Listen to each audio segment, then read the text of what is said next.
हाँ दोस्तों नमस्कार, मैं राजू शुक्ला स्टडी विद शुक्ला जी पे आपका स्वागत करता हूँ। ये मेरा यूट्यूब चैनल है। आप मेरा समर्थन बढ़िया कर रहे हैं, इसके लिए आप सभी को शुरुआत में ही हृदय की अतल गहराइयों से आभार देते हुए मैं ये फंडामेंटल राइट जो मौलिक अधिकार हम लोग पढ़ा रहे हैं उसमें अवसर की क्षमता, हम चूंकि एक एक अनुच्छेद को पढ़ाते जा रहे हैं जिससे बढ़िया से क्लियर हो, बढ़िया आपकी समझ विकसित हो। मौलिक अधिकार चूंकि बहुत ही इंपॉर्टेंट पार्ट है संविधान का, हर व्यक्ति को इसे जानना चाहिए और अपने अधिकारों के लिए भरपूर लड़ना चाहिए। ये इसको आप जानिए और लाभ उठाइए, बाकी परीक्षार्थी तो इसका लाभ उठाएंगे ही। आइए, अवसर की समता अनुच्छेद 16, ये जो हम आपको समानता का अधिकार, तो हमने कहा कि वहां पे कानूनी समता पढ़ा है, अनुच्छेद 14 में बताया, अनुच्छेद उसके तमाम अपवाद बताए और क्या क्या कब भेदभाव नहीं, सारी बातें बताई। अनुच्छेद 15 में हमने आपको भेदभाव का अंत के बारे में बताया। अब अनुच्छेद 16 है। अनुच्छेद 16 यह कहता है, हमने कहा था जब अनुच्छेद 15 बताया था, भेदभाव का अंत बढ़ाया था, तो वहां हमने कहा था कि वहां पे 15(4), 15(5) इत्यादि बातें बताई गई। वहां पे प्रवेश में शिक्षण, सामान्य शिक्षण संस्थानों में जो डिग्री कॉलेज है उनमें, और उच्च शिक्षण संस्थानों में आरक्षण की बात की गई थी। वहां पे 5 आधार बताए गए थे: धर्म, जाति, धर्म, लिंग, जन्म स्थान, मूल वंश। इन 5 आधारों पर राज्य आपके साथ भेदभाव नहीं करेगा। ये अनुच्छेद 15 का उद्देश्य था। अनुच्छेद 16 में वही हमने कहा था कि ये नौकरियों में आरक्षण की बात करता है, नौकरियों में विशेष सुविधाओं की बात करता है। इसका नौकरियों में विशेष सुविधाओं की बात करता है, विशेष सुविधाएं या आरक्षण आप कह सकते हैं, विशेष सुविधाओं की बात है, सुविधाएं की बात, या सामान्य भाषा में इसे आरक्षण कहते हैं। आरक्षण, रिजर्वेशन, इसको सारे लोग जानते हैं, रिजर्वेशन। तो अनुच्छेद 16 का उद्देश्य है, अनुच्छेद 16 यह कहता है कि सरकार नौकरियां देते समय 5 आधार हुआ है। जाति लिख देते हैं, नौकरियां देते समय जाति, लिंग, जन्म स्थान, धर्म, मूल वंश। ये 5 आधार तो आपके अनुच्छेद 15 वाले हो गए। इसमें कहीं कहीं पे सबके अलग अलग राय है। एक निवास, on the basis of the residence, निवास, तथा उद्भव, ये 7 आधार हैं जिन आधारों पर नौकरियां देते समय राज्य भेदभाव नहीं करेगा। ये अनुच्छेद 16 में लिखा हुआ है, आर्टिकल 16 हमने यहाँ लिखा हुआ है। अनुच्छेद 16 में यह बात लिखी हुई है कि राज्य नौकरियां देते समय, आप अपना नोट्स बनाते समय ये लिख दीजिएगा, राज्य नौकरियां देते समय, नौकरी देते समय, सरकारी नौकरी देते समय जाति, लिंग, जन्म स्थान, धर्म, मूल वंश, निवास और उद्भव, कैसे on the basis of origin. हालांकि ये बहुत कम मिलता है, लेकिन आप लोग जान लीजिए, मान लीजिए प्रश्न आया कि कितने आधारों पर राज्य भेदभाव नहीं करेगा नौकरी देते समय, तो वहां पे 5 होगा, 6 होगा, 7 होगा, या ये सारी बातें होंगी। अगर वहां उद्भव की बात आएगी तो आप उसे टिक कर सकते हैं। ये भी एक प्रश्न है। जाति, लिंग, जन्म स्थान, धर्म, मूल वंश, निवास, उद्भव, मतलब ये 5 चीजें तो आपको वहीं पे मिल जाती है अनुच्छेद 15 में। सिर्फ आपको निवास और उद्भव 2 चीजें यहाँ और जोड़ देनी होती हैं। इन आधारों पर राज्य नौकरी देते समय भेदभाव नहीं करेगा, अर्थात सभी को समान अवसर उपलब्ध कराएगा। यही बात जो समान अवसर उपलब्ध कराएगा की है, इसी के आधार पर इस अनुच्छेद को अवसर की समता या अवसर की समानता कहते हैं, राइट टू इक्वलिटी कहते हैं। अब अनुच्छेद 16 में एक 16(3) धारा है, इसकी बात जरा करते हैं। ये बड़ी इंपॉर्टेंट धारा है और यहां से बहुत प्रश्न पूछे जाते हैं। इसमें यह कहा गया कि यहाँ पे आप देखिए, कहा गया कि निवास के आधार पर भेदभाव नहीं करेगा, लेकिन राज्य को, अगर किसी राज्य को ऐसा लगता है कि हमारा क्षेत्र विशेष पिछड़ा हुआ है उस क्षेत्र विशेष के लोगों के पिछड़ेपन को दूर करने के लिए राज्य निवास संबंधी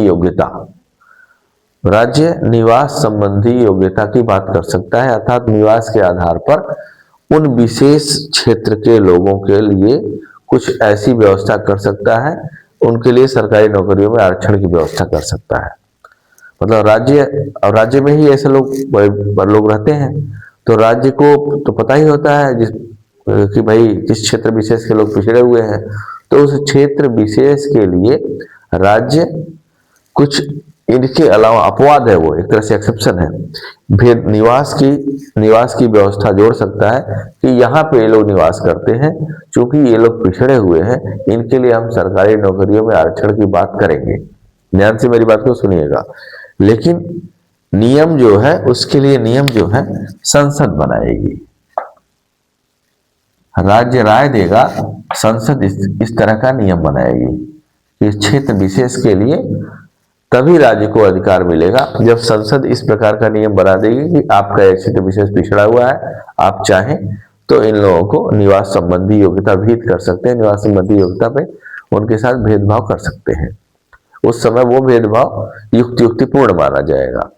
ऐसी स्थिति, ऐसा एग्जाम्पल आपको मिलता है 98वां संविधान संशोधन जो किया गया था, उसमें 98वां संविधान संशोधन 2012 में किया गया। 98वां संविधान संशोधन करके संविधान संशोधन 2012,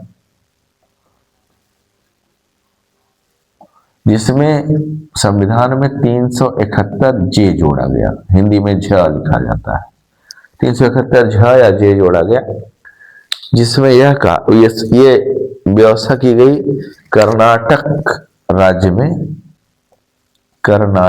राज्य में एक जगह है, वहां उसका एक क्षेत्र है कर्नाटक हैदराबाद क्षेत्र, कर्नाटक में है, ये कर्नाटक का एक क्षेत्र है, कर्नाटक हैदराबाद क्षेत्र या हैदराबाद कर्नाटक क्षेत्र। इसमें बीदर, गुलबर्ग इत्यादि जिले आते हैं। तो वहां के राज्यपाल को यह अधिकार दिया गया कि इस क्षेत्र विशेष के लोगों के लिए नौकरी में आप आरक्षण दे सकते हैं, कोई भेदभाव नहीं होगा, और साथ ही साथ इनके लिए इस क्षेत्र विशेष के लिए कुछ स्पेशल फंड की व्यवस्था कर सकते हैं।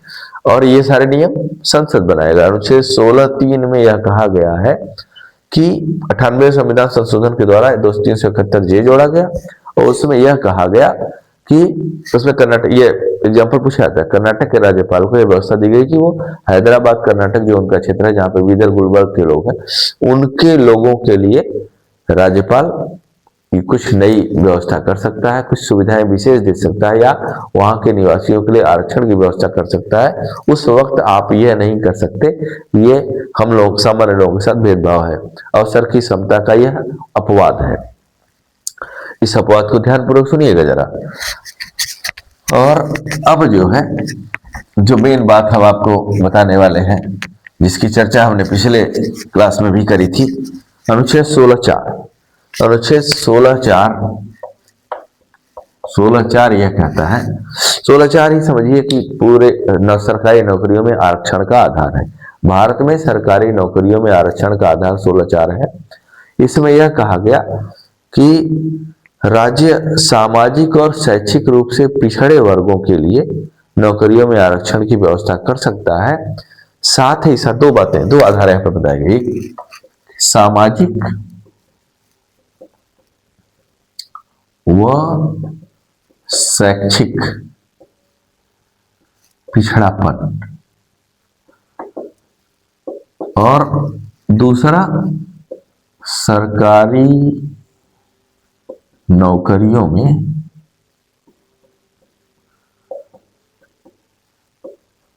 अपर्याप्त प्रतिनिधित्व। इस आधार पे आरक्षण की पिछड़े वर्गों के आरक्षण की बात की गई। मतलब ऐसे वर्ग जो लोग सामाजिक और शैक्षिक रूप से पिछड़े हों समाज में, या उनका सरकारी नौकरियों में पर्याप्त प्रतिनिधित्व न हो या अपर्याप्त प्रतिनिधित्व हो, दोनों बातें एक जैसी ही है।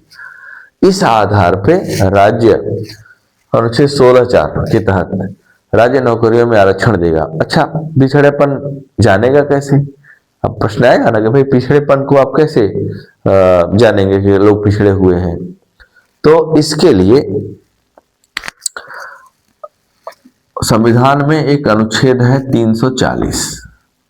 यह जो है अनुच्छेद 340 में यह कहा गया है कि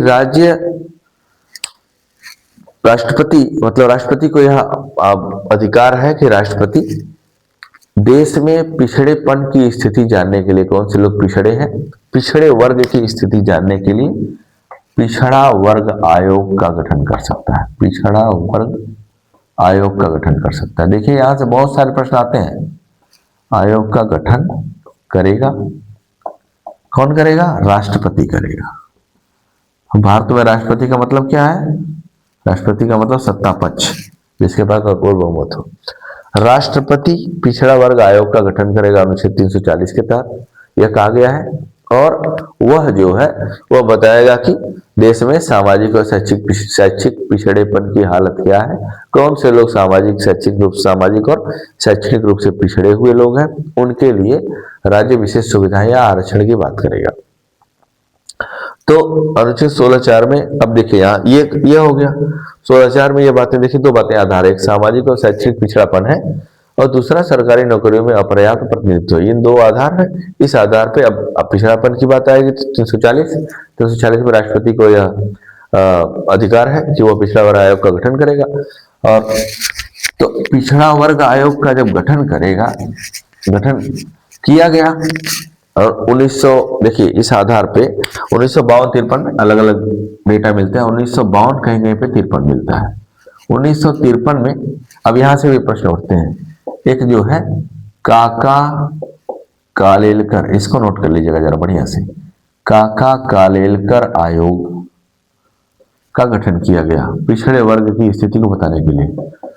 जिस काका कालेलकर आयोग का गठन किया गया, इसने सिफारिश दी, लेकिन इसकी सिफारिश को सरकार ने नहीं माना। इनकी सिफारिश को सरकार ने नहीं माना। नंबर एक बात, पहला आयोग पिछड़ेपन के आधार पर जो गठित किया गया अनुच्छेद 340 के तहत राष्ट्रपति ने गठित किया, वो काका कालेलकर आयोग सॉरी। फिर दूसरा जनता पार्टी की सरकार थी 1978 में, मोरारजी देसाई की सरकार थी। उस समय बिहार राज्य के पूर्व मुख्यमंत्री थे बीपी मंडल। इनका पूरा नाम है विंदेश्वरी प्रसाद मंडल। विंदेश्वरी प्रसाद मंडल के नेतृत्व में बीपी मंडल, इनके नाम पे इसको मंडल आयोग भी कहा जाता है। मंडल आयोग का गठन किया गया।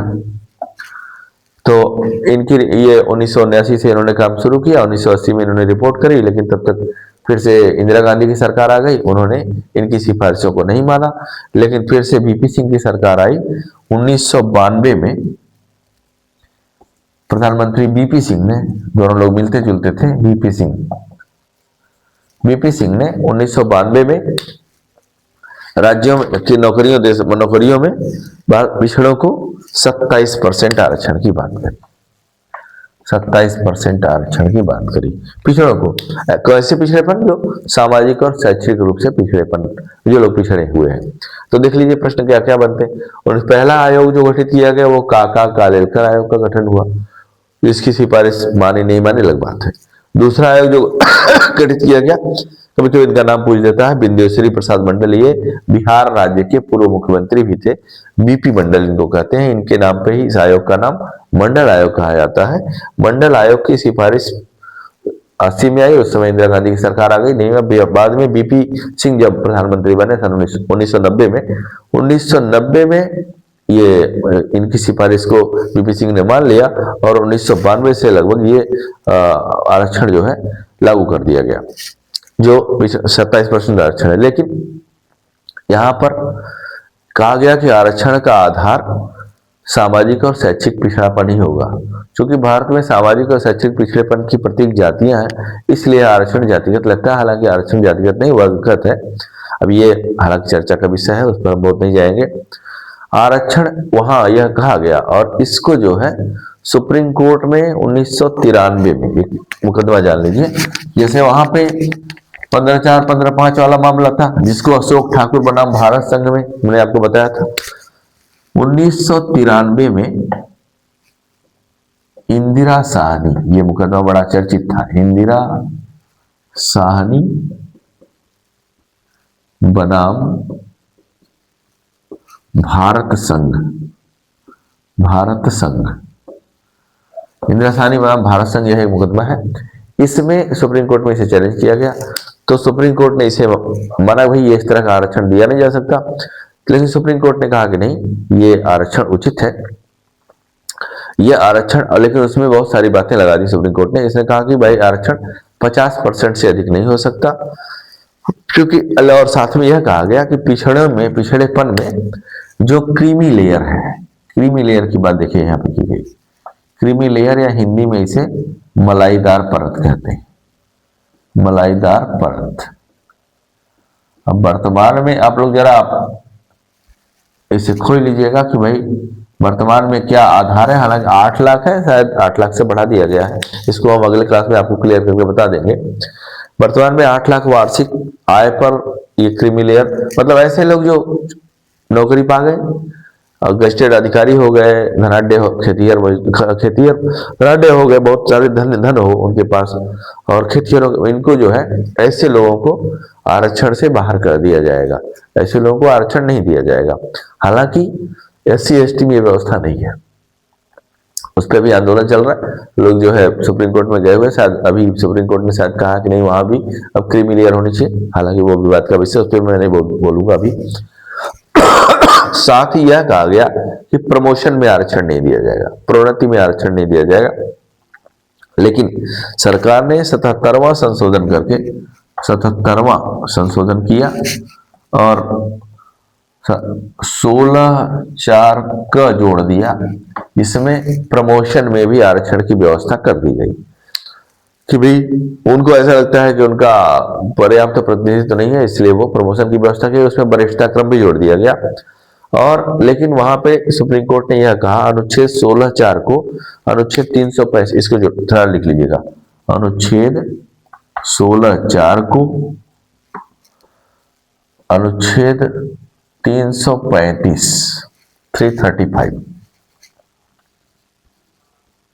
इसको जरा अंडरलाइन कर लीजिएगा, 335 के साथ पढ़ा जाएगा। अर्थात आरक्षण, इसमें कहा कि 335 के साथ, एक प्रश्न यही बन जाता है कि क्यों इसके साथ पढ़ा जाएगा, ये आपके मन में भी आएगा, जरा पढ़ा जाएगा, यह कहा गया। अनुच्छेद 16(4) को अनुच्छेद 335 के साथ पढ़ा जाएगा, क्यों? इसमें सुप्रीम कोर्ट ने कहा कि भाई आरक्षण उतना ही दिया जा सकता है जितना कि जिससे प्रशासनिक दक्षता प्रभावित न हो। हालांकि ये व्यवहारिक बातें नहीं है, सैद्धांतिक बातें सब है। तो ये जो है, ये मतलब प्रशासनिक दक्षता, प्रशासन की योग्यता और दक्षता को प्रभावित न करने के लिए इसको अनुच्छेद 335 के साथ पढ़ा जाएगा। इतनी बातें हैं अनुच्छेद 16(4) में, इसको जरा ध्यान से पढ़िएगा और थोड़ा जो है पढ़ के मेरा कमेंट करिएगा कि ये क्लास आपको कैसी लगी। एक और बातें हैं, जैसे एक जगह और अपवाद है कि राज्य किसी धार्मिक पूजा ग्रह के लिए उसी धर्म के व्यक्ति को पुरोहित, मौलवी या पादरी नियुक्त कर सकता है। ये अनुच्छेद 16(5) एक अनुच्छेद है, 16(5) धारा जोड़ दी गई। इसमें यह कहा गया कि राज्य किसी धार्मिक पूजा गृह के लिए, लिख लीजिए जरा, राज्य किसी धार्मिक पूजा गृह के लिए,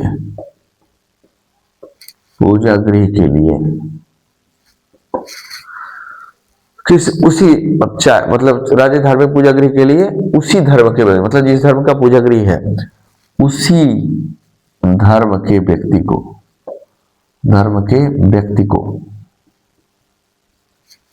को पुरोहित, मतलब हिंदू धर्म का, सनातन धर्म का है तो वहां पे पुरोहित नियुक्त करेगा। मौलवी, अगर मुस्लिम धर्म की मस्जिद है तो वो मौलवी मुसलमान नियुक्त होगा। चर्च में ईसाई मौलवी या पादरी होते हैं, या पादरी नियुक्त करेगा। यहां पर भी कोई यह नहीं कह सकता कि भाई अवसर की समानता का अधिकार हमें नहीं दिया जा रहा। अनुच्छेद 16(5) में यह लिखा गया है। इतनी बातें हैं, जरा ध्यान से रिवाइज कर लीजिएगा। अब अनुच्छेद 16(4) और 15(4) में आपको अंतर समझ में आ गया होगा। 15(4) किस लिए है? वहां पे शैक्षणिक संस्थानों में आरक्षण की बात की गई है। 16(4) किस लिए है? ये सरकारी नौकरियों में आरक्षण की बात की गई है। अच्छा, आरक्षण, अब जैसे एक प्रश्न आता है कि भाई 69% आरक्षण जो तमिलनाडु में दिया गया है, तो जबकि कहा गया कि 50% से अधिक नहीं हो सकता, इस बात को भी चुनौती दी गई। इसको सुप्रीम कोर्ट ने उस समय कहा, तमिलनाडु की सरकार और केंद्र सरकार ने उसको समझाया कि सुप्रीम कोर्ट ने यह भी कहा कि विशेष परिस्थिति में वहां पे आरक्षण को बढ़ाया जा सकता है। लेकिन सुप्रीम कोर्ट ने साथ में यह भी कहा था, हमने आपको पढ़ाया था, जो अनुसूची बताई थी वहां बताया था कि 9वीं अनुसूची, अनुच्छेद 1991 पहले संविधान संशोधन के द्वारा 9वीं अनुसूची जोड़ी गई। जो बातें 9वीं अनुसूची में डाल दी जाती है उसका न्यायिक पुनर्विलोकन नहीं किया जा सकता। लेकिन केशवानंद भारती बनाम भारत संघ वाले में सुप्रीम कोर्ट ने यह कहा कि 1973 के बाद के जो मामले 9वीं अनुसूची में डाले जा सकते हैं उसका जुडिशियल रिव्यू किया जा सकता है। तो इसका जुडिशियल रिव्यू हुआ, लेकिन वहां पे परिस्थितियां विशेष हैं, इस नाते वहां पे तमिलनाडु में पिछड़े वर्गों को 69% आरक्षण दिया गया है। ये बातें बड़ी इंपॉर्टेंट हैं, इसको जरा ध्यान पूर्वक पढ़िएगा और कमेंट करिएगा कि आपको ये क्लास कैसी लगी। अगर कोई सुझाव होगा तो उसे भी दीजिएगा। कुछ बहुत सारे वरिष्ठ लोग भी मेरे साथ जुड़े हुए हैं, वो लोग मुझे सुझाव दें। जो बाकी नए जो परीक्षार्थी हैं वो ध्यानपूर्वक कमेंट करें और लाइक करें, जरा अपने दोस्तों में शेयर करें, लाइक करें, सब्सक्राइब करें और मेरा उत्साहवर्धन करें। आज के लिए इतना ही। हम मौलिक अधिकार के प्रत्येक अनुच्छेदों को ऐसे ही भरपूर अच्छे तरीके से क्लियर करेंगे। आपसे हम शुरू से कहते आ रहे हैं कि आप नोट्स बनाएंगे तो सफलता के मार्ग पे आगे बढ़ेंगे, और नोट्स नहीं बनाएंगे तो ऐसे ही सुन के, जैसे अन्य क्लासेस सुन के रख जाएंगे। तो कृपा कर मेरी बातों को मानिए, नोट्स बनाइए, नोट्स में सारी बातें मेंशन करिए, लिखिए, उसको बार बार पढ़िए और मेरे क्लास को देखिए, अपने दोस्तों में शेयर करिए, लाइक करिए, सब्सक्राइब करिए। आज आप लोगों ने अपना अमूल्य समय दिया, थोड़ा मैंने आज ज़्यादा समय लिया। इस आपके अमूल्य समय के लिए आप सभी को हृदय की अतः गहराइयों से बहुत बहुत धन्यवाद। Thank you.